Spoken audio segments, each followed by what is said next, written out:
السلام علیکم ورحمۃ اللہ وبرکاتہ۔ شہداء کے مقام سے کون واقف نہیں؟ اللہ تعالیٰ نے قرآن کریم میں سورہ توبہ میں ایک بہت ہی پیاری آیت جس میں فرمایا کہ ان اللہ اشتری من المؤمنین انفسهم واموالهم بان لهم الجنہ، کہ بے شک اللہ نے مسلمانوں سے ان کی جانوں اور ان کے مالوں کو اس قیمت پر ان کے لیے خریدا ہے کہ ان کے لیے جنت۔ یہ اللہ تعالیٰ کی طرف سے خاص انعام ہے۔ اگر آپ دیکھیں نا، جان دی ہوئی اسی کی تھی، حق تو یہ ہے کہ حق ادا نہ ہوا کہ اللہ تعالیٰ نے مومنین کو تمام نعمتیں عطا فرمائی، ہر قسم کی نعمت سے سرفراز فرمایا۔ یہ ساری نعمتیں اسی کی دی ہوئی ہیں، یہ جان بھی، یہ مال بھی، یہ جسم بھی، یہ طاقت بھی، اور پھر اسے مومنین سے خرید بھی لیا اور اس کے عوض جنت بھی دے دی۔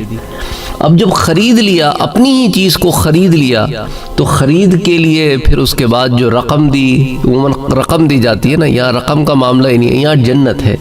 تو جب اس نے خرید لیا تو پھر کیا معاملہ ہوا کہ ہمیں کوشش یہ کرنی چاہیے کہ ہم گناہوں سے بچیں، کیونکہ چیز ہماری نہیں ہے، اسے ہم گناہوں میں کیسے ڈال دیں؟ اول بھی چیز ہماری ہی نہیں تھی، اس نے اب دوبارہ بھی خرید لی، تو پھر ہمیں یہ چاہیے کہ اس چیز میں خیانت نہ کریں، کیونکہ اب ہماری رہی نہیں نا۔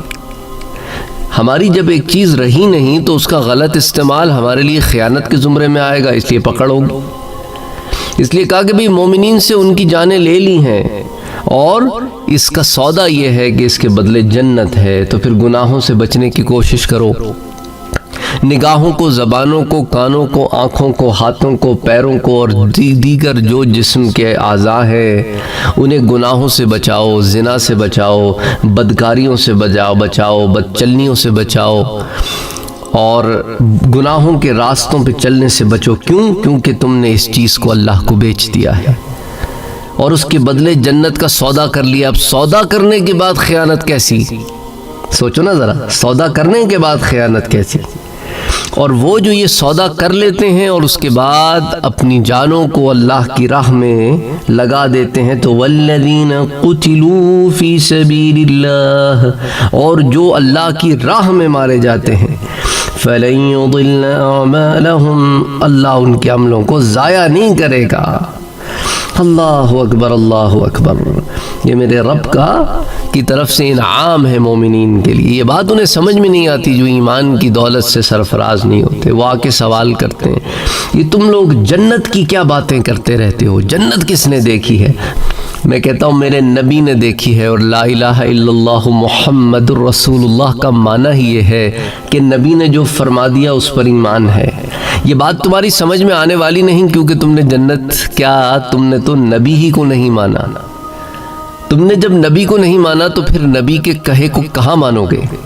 پہلے نبی کو مانو گے تو پھر نبی کے ہر کہے کو مانو گے، اس کو پہچانو گے، اس کو جانو گے، اس کو پانے کے لیے پھر تڑپ پیدا ہوگی۔ تم نے محبت ہی نہیں کی، تم محبت سے خالی ہو۔ اب پتھروں سے تھوڑی محبتیں کرائی جاتی ہیں، اور تم جاتے بھی پھر پتھروں کے آگے ہو۔ پتھروں کے آگے جانے والے دل بھی پتھر، تو پھر کہاں انہیں یہ بات سمجھ میں آئے گی؟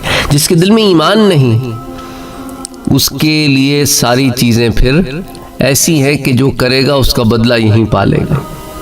یہ بات نہیں ہے کہ یہ لوگوں میں احساس نہیں ہوتا، احساس ہوتا ہے، اچھائی بھی کرتے ہیں، ہر قوم و مذہب میں اچھے برے لوگ ہوتے ہیں، لیکن مسلمانوں میں بھی احساس کی ایک کمی نظر آتی ہے، کیونکہ ایمان کی کمی موجود ہے۔ جس میں ایمان ہو اس میں احساس ہوتا ہے۔ ایسا ہو نہیں سکتا کہ ایمان ہو اور احساس نہ ہو، کیونکہ اللہ تعالیٰ نے درد دل کے واسطے پیدا کیا انسان کو۔ اقبال نے کہا نا، درد دل کے واسطے پیدا کیا انسان کو، ورنہ طاعت کے لیے کچھ کم نہ تھیں کروبیاں۔ تو اللہ تعالیٰ نے انسان کو جو ایک درد دل دیا نا، ایک رحم دیا ہے، اس کا ایک بہت بڑا عنصر، بہت بڑا مادہ، یہ لوگوں کو سمجھ میں نہیں آتا جن کے اندر ایمان نہ ہو، اور ایمان والوں کو صبر نہیں آتا جب دنیا اندر بسی ہوئی ہو۔ حضرت ابو ہریرہ رضی اللہ تعالی عنہ فرماتے ہیں کہ حضور اکرم صلی اللہ علیہ وآلہ وسلم نے ارشاد فرمایا کہ میرے پاس ان 3 آدمیوں کو پیش کیا گیا جو سب سے پہلے جنت میں جائیں گے. ایک تو شہید ہے، دوسرا حرام سے اور شبہات سے بچنے والا ہے، اور تیسرا وہ غلام جس نے اچھی طرح اللہ کی عبادت کی اور اپنے مالک کے ساتھ بھی خیر خواہی کی. حضرت ابو ہریرہ رضی اللہ تعالی عنہ بیان کرتے ہیں، یہ بڑی ایک انٹرسٹنگ روایت ہے، اس کو سمجھنے کی کوشش کریں کہ حضور صلی اللہ علیہ وآلہ وسلم نے فرمایا کہ اللہ تعالیٰ 2 آدمیوں پر خوشی سے ہنستا ہے، ان میں سے ایک نے دوسرے کو قتل کیا اور دونوں جنت میں داخل ہو گئے. صحابہ کو بھی حیرانی ہوئی، جیسے آپ اگر اس حدیث کو پہلی دفعہ سن رہے ہیں تو آپ حیرانی ہوگی. صحابہ نے بھی پوچھا کہ وہ کس طرح کہ قاتل و مقتول دونوں جنت میں. بھئی ایک روایت میں تو ہے نا قاتل و مقتول دونوں جہنم میں. کیونکہ اگر یہ اس کو نہ مارتا تو وہ اس کو مار دیتا، اور ان کا مرنا مارنا اللہ کے لیے تھا ہی نہیں، تو اس لیے دونوں جہنم میں. لیکن یہاں بات الٹ ہے، یہاں تو قاتل مقتول دونوں جنت میں. تو اللہ کے رسول صلی اللہ علیہ وآلہ وسلم نے ارشاد فرمایا ان میں سے ایک دوسرے کے ہاتھ سے قتل ہو کر جنت میں داخل ہو گیا. یعنی جب مسلمان اور کفار برسر پیکار تھے تو کافروں میں سے ایک شخص نے مسلمانوں میں سے ایک شخص کو شہید کر دیا، تو جو شہید ہوا تو جنت میں چلا گیا نا، اور جو رہ گیا اللہ تعالیٰ نے اسے ہدایت دی اور وہ مسلمان ہوا اور پھر اسلام کے لیے جہاد کے لیے نکلا اور پھر جہاد کرتے ہوئے شہید ہو گیا، تو یوں شہادت کے مرتبے کو پہنچ گیا. اسے امام بخاری نے اور امام مسلم دونوں نے روایت کیا، متفقن علیہ روایت ہے.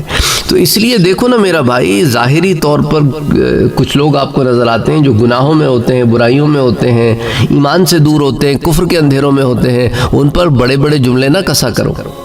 آپ کو نہیں پتا کہ آنے والے وقت میں وہ اس مقام پر پہنچ جائیں کہ آپ پیچھے رہ جائیں اور ایمان میں وہ آپ سے آگے بڑھ جائیں. ایسے بھی لوگ ہیں جو کہنے کو نان مسلمز تھے، مسلمان ہوئے اور آج مسلمانوں کو دین سکھا رہے ہیں، مسلمانوں کو دین سکھا رہے ہیں. اللہ تعالیٰ کی طرف سے ہدایت ہوتی ہے نا میرا بھائی، ہمارے اور آپ کے کہنے کرنے سے تو کچھ نہیں ہوتا. اسی طرح ایک بھائی نے ایک ویڈیو شیئر کی مجھ سے کہ ہندوستان میں ایسے بہت سارے لوگ ہیں جو پنڈت بنے پھر رہے ہیں، اورنج کلر کے کپڑے بنے پھرتے ہیں. اب میں ہندی تو نہیں جانتا، مجھے تھوڑی بہت مجھے سمجھ میں آئی، اس میں عجیب و غریب سی باتیں کرتے ہیں. نام بھی مجھے اس آدمی کا یاد نہیں، کوئی ان کا تھا، کوئی میرٹھ وغیرہ کے علاقے میں کوئی جلسے میں تقریر کر رہا تھا، اور شاید RSS کا ہوگا، بہرحال جو بھی ہے، کہہ رہا تھا ہندوؤں سے کہ مسلمانوں کا بائیکاٹ کرو، ان سے ان کا قرآن لے لو، ان سے ان کی نمازیں بند کرا دو، ان پہ پریشر باندھے رکھو، اور ان کے ساتھ جو ہے کسی بھی قسم کا کاروبار نہ کرو، انہیں مجبور کر دو کہ یہ ہندوازم میں واپس پلٹ کے آ جائیں، سناتن دھرم جو بھی یہ کہتے ہیں اسے. اور پھر اس کے بعد یعنی یہ وہی اوچھی حرکتیں ہیں جو کفار مکہ بھی کرتے تھے، اور ان کی تھاٹ پروسیس وہی ہے. اور وہاں پہ جو پولیٹیشین بیٹھا تھا، چیف منسٹر تھا شاید یو پی کا، پتہ نہیں کہاں کا، تو وہ بھی بیٹھا ہوا ہے. He didn't say a word کہ بھئی یہ کیا باتیں کر رہے ہو، تم تو توڑ رہے ہو ملک کو، تم تو لوگوں کے دلوں میں نفرتوں کے بیچ بول رہے ہو. اچھا، اب جب یہ بات کرے نا تو کوئی کچھ نہیں کہتا. جب ہم ان کی ان باتوں کو ہائی لائٹ کرتے ہیں تو لوگ آ کے کمنٹس کرتے ہیں کہ آپ توڑ کیوں رہے ہیں لوگوں کو. ہم توڑ نہیں رہے ہیں، ہم لوگوں کو بتا رہے ہیں کہ یہ جو اتنے جو معصوم بنے پھرتے ہیں دنیا کے سامنے، یہ اندر سے کتنے غلیظ ہیں. ان کے چہروں سے پردہ اٹھا رہے ہیں. ان کے چہروں سے جب پردہ اٹھاتے ہیں تو آپ کو تکلیف کیوں ہوتی ہے بھائی؟ یہ کچھ بھی کہیں آپ ان کو کچھ نہیں کہو بولتے ہیں، اور جب ان کے اوپر کوئی بات کرتا ہے تو کہتے ہو کہ کیوں کرتے ہو، یہ تو چٹ بھی میری اور پٹ بھی میری والی بات ہے. تو بہرحال کفار مکہ کا بھی یہی موقف تھا. انہوں نے کہا کہ ان کا بائیکاٹ کر دو، بائیکاٹ کر دو، اور شیب ابی طالب میں محصور کر دو. 3 سال تک محصور رکھا. تو اس لیے تو کہا ہے نا قرآن میں، میرے پیارے پروردگار نے اپنے حبیب کے بارے میں کہ اللہ کے رسول کی حیات طیبہ میں تمہیں زندگی کے ہر زاویے کی مثال مل جائے گی. آپ کے اسوہ حسنہ میں ہر زندگی کے ہر زاویے تمہیں مل جائے گا۔ تو آپ کوئی بھی زاویے میں ہو، آپ کو حضور صلی اللہ علیہ وآلہ وسلم کی حیات طیبہ میں اس کی مثال ملتی ہے۔ آپ افضل الرسل ہیں۔ اسی لیے میں نے کیا کہا تھا آپ کو کہ غامدی صاحب تو اس بات کو نہیں مانتے، ان کے ساتھ جو حمزہ علی عباسی بیٹھا تھا وہ بھی ان کے ساتھ یوں ہی ہاں میں ہاں ملا رہا تھا، لیکن قرآن سے اور دلائل سے اس بات کو میں نے آپ کے سامنے رکھا، اور احادیث مبارکہ سے بھی، کہ حضور صلی اللہ علیہ وآلہ وسلم خاتم الانبیاء والرسل بھی ہیں اور افضل الرسل بھی ہیں۔ بہرحال تو حضرت جابر رضی اللہ تعالیٰ عنہ سے روایت ہے کہ حضور اکرم صلی اللہ علیہ وآلہ وسلم نے ارشاد فرمایا کہ جو شخص اللہ کی رضا جوئی میں مارا گیا اللہ تعالیٰ اسے عذاب نہیں دے گا۔ مجمع الزوائد کی روایت ہے۔ اب مصنف ابن ابی شیبہ کی ایک روایت پہ آج کے درس کا اختتام کرتے ہیں۔ حضرت عبداللہ ابن عمر رضی اللہ تعالی عنہ فرماتے ہیں کہ جنت میں ایک محل ہے، جنت میں ایک محل ہے، اس محل کا نام عدن ہے، اور اس عدن کے محل کی کیفیت یہ ہے کہ اس میں 5000 دروازے ہیں، 5000 دروازے، اللہ اکبر، اور ہر دروازے پر 5000 حوریں ہیں۔ 5000 دروازے، ہر دروازے پر 5000 حوریں ہیں۔ ملٹیپلائی آپ کر لیں 5000 ٹائمز 5000، ٹھیک ہے، کتنے ہو گئے؟ 5 ٹائمز 5 25، اور 3 0 اور 3 0 ایڈ کر لو، 25 ملین ہو گئے، 25 ملین، 2.5 کروڑ۔ اور یہ محل کس کو عطا کیا جائے گا؟ ایک محل نہیں ہے، یہ کوئی ایک محل نہیں ہے، یہ ایک محل کی کیٹیگری ہے۔ ایسا نہیں کہ کوئی ایک سانجا محل ہے۔ اس لیے لوگوں کو یہ شک ہوتا ہے نا جب کسی حور کی بات ہوتی ہے، کیا ایک ہی ہے؟ وہ بھائی جنت کی بات ہو رہی ہے، دنیا کی بات نہیں ہو رہی۔ یہاں تو ایک شیئر میں ہوتا ہے کہ بھئی تھوڑا سونا اس کو دے دو، تھوڑا اس کو دے دو، نہ وہاں پہ سب کی جو ملکیت ہے وہ صرف اسی کی ہے۔ تو یہ ایک محل کی قسم ہے، اس لیے کہا جنت میں ایک محل ہے، سے مراد ایک قسم ہے محل کی جس کا نام عدن ہے۔ اور یہ کن کو ملے گا یہ محل؟ یہ محل ملے گا نبیوں کو، یہ محل ملے گا صدیقوں کو، یہ محل ملے گا شہیدوں کو، یہ اس میں داخل کیے جائیں گے۔ مصنف ابن ابی شیبہ میں یہ روایت آتی ہے، اور اس کے رجال ثقہ رجال ہے، اس کے جو سند میں جو راوی ہیں وہ درجہ ثقہ کے راوی ہیں۔ تو اس لیے اس سے اندازہ کریں کہ اللہ تعالیٰ کے ہاں کتنا اعلیٰ مقام ہے اولیاء کا، انبیاء، اولیاء یعنی خاص اولیاء جو صدیقین ہیں، اور پھر شہداء کا۔ اچھا، حضرت اسلم بن سلیم رضی اللہ تعالی عنہ روایت کرتے ہیں، فرماتے ہیں کہ میں نے عرض کیا اے اللہ کے رسول صلی اللہ علیہ وسلم، جنت میں کون جائے گا؟ یہ بھی ایک آپ کے ساتھ ایک اور حدیث شیئر کر لیتا ہوں، جنت میں کون جائے گا؟ تو حضور صلی اللہ علیہ وآلہ وسلم نے ارشاد فرمایا، نبی جنت میں جائیں گے، شہید جنت میں جائیں گے، اور وہ بچہ جسے زندہ دفن کر دیا گیا ہو وہ بھی جنت میں جائے گا۔ اللہ اکبر، اللہ اکبر۔ تو سوچیں آپ کہ یہ رسم ہندوؤں میں بھی تھی، اب پتہ نہیں کتنے اس کو پریکٹس کرتے ہیں کہ نہیں، لیکن انگریزوں کے زمانے تک تو تھی، مسلمانوں کے زمانے میں بھی رہی، اور اس کا جہاں جہاں سد باب کیا جا سکتا تھا کیا گیا، کہ یہ لڑکیوں کو پسند نہیں کرتے تھے کہ لڑکیاں نہ پیدا ہوں، بس لڑکے پیدا ہوں، ہے نا، یہی معاملہ تھا نا ہندوؤں کا۔